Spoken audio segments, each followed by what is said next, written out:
Hey, good day to you. This is Todd. I'm just a regular dude walking in the Word. Thanks for joining us.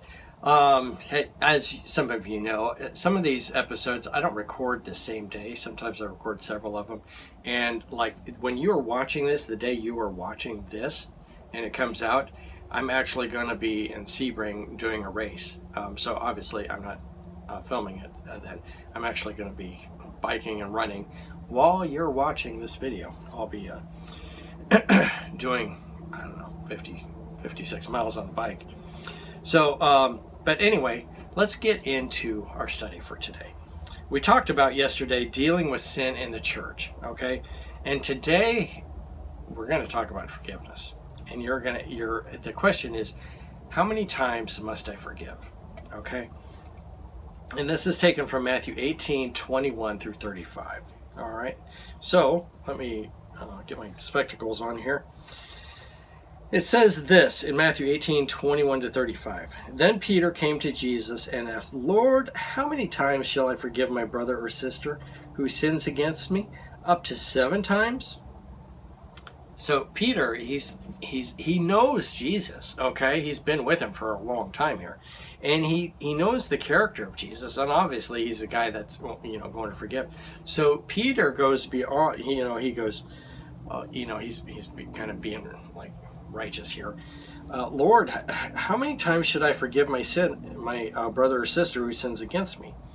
And he thinks like high. He thinks, should I forgive them like 7 times? He's being real generous here, And you're going to see what Jesus says, and he's thinking, he's going way beyond. He says, should I forgive him 7 times? And then Jesus answered, I tell you, not 7 times, but 77 times. And in other translations, it's 70 times 7. Okay. Therefore, a king, but the point of this is, don't count up like 70 times 7 and look, okay, how much is that? And then you get up to like 600 and you're like, oh, he's getting close to the end. No, the point is, you just keep on forgiving him because it's like endless, the amount of times that we should forgive. And Jesus then tells this parable to point out this point, okay? It says this, therefore the kingdom of heaven is like a king who wanted to settle accounts with his servants. As he began the settlement, a man who owed him 10,000 bags of gold was brought to him. Okay, so different translations will give the different money, associated. But the NIV says 10,000 bags of gold. Okay, and keep in mind, like an ounce of gold, like a gold coin now, is like, say, $300. Okay, and these were bags of that. Okay, money bags of gold coins. Okay, there's 10,000 bags of gold coins. So that's an endless number. I can't even fathom how many $1 million that would be that this guy owed. Okay, unbelievable. I don't know how he got into debt. It doesn't say, but he owed that much money. Okay, so way beyond what we could ever pay. Verse 25. Since he was not able to pay, the master ordered that he and his wife and his children and all that he had be sold to repay the debt. At this time, the servant fell on his knees before him. Be patient with me, he begged, and I will pay back everything. The servant's master took pity on him and canceled the debt and let him go. If you see this, the big thing is the master took pity on him and forgave the debt. Okay, canceled the debt. He didn't go, oh, okay, yeah, I'll extend it and let you pay it. No, he canceled the debt, okay?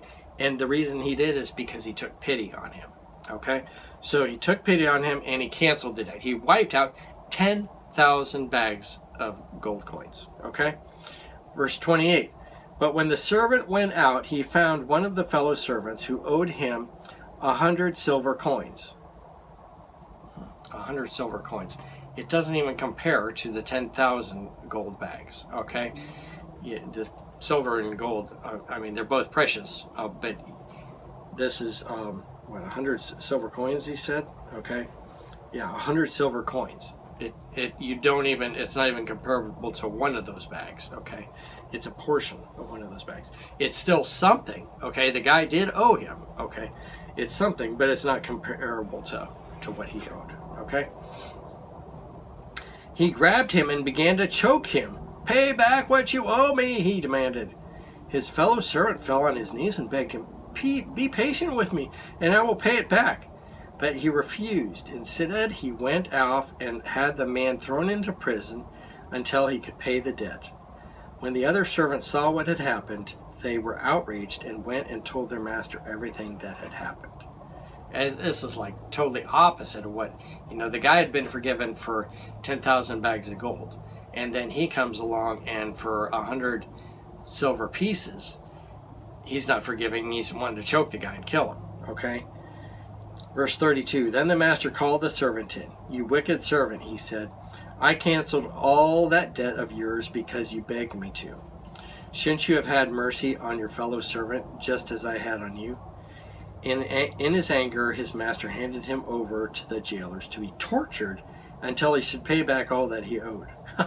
Okay, so this guy's going to be tortured forever because it says he was tortured until he paid back all he owed. He can never pay that back, 10,000 bags of gold, okay? Verse 35, "This is how my heavenly Father will treat each of you unless you forgive your brother or sister from your heart." The big thing you have to see here is this, that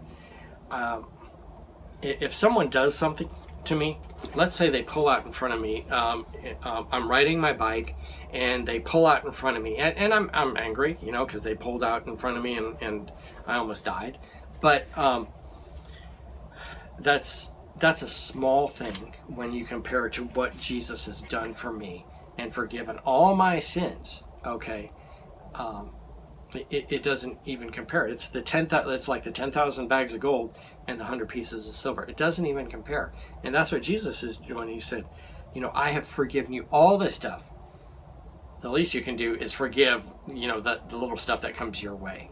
Okay. And so that's what's happening here. So the question is, how many times must I forgive?